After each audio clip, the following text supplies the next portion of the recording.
මෙන්න ඉංග්‍රීසි භාෂාවේ හතරවෙනි vowels අකුර නැත්නම් ස්වරාක්ෂරය O. ඒකට ගැලපෙන සමාන සිංහල අක්ෂර තුන O A. මෙන්න උදාහරණ පහක් තියෙනවා බලමු. මේකට කොහොමද n පාවිච්චි කරන්න කියලා. මුලින්ම තියෙනවා orange.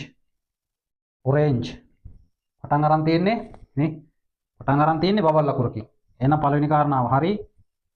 හොයන්න orange කියන්නේ O. මෙන්න තියෙනවා O. එහෙනම් සමානයි. උච්චාරණය සමානයි. දාන්න පුළුවන් an orange. දොඩම් ගෙඩියක්. ඊළඟ එක ostrich.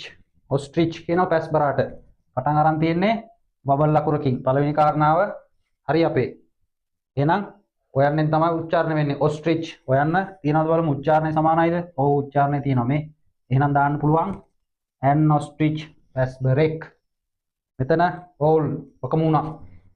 පටන් අරන් තියෙන්නේ vowel අකුරකින්. පළවෙනි කාරණාව හරි. දෙවෙනි කාරණාව බලමු මේ උච්චාරණය තියනවද කියලා. owl හොයන්නෙන් පටන් ගන්න. මෙන්න හොයන්න තියෙනවා. දාන්න පුළුවන් an owl කියලා. හරි. ඊළඟ බලමු organ.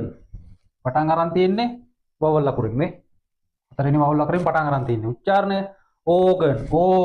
මෙන්න O තියෙනවා. එහෙනම් පළවෙනි කාරණාව හරි. පටන් අරන් තියෙන්නේ vowel අකුරකින්.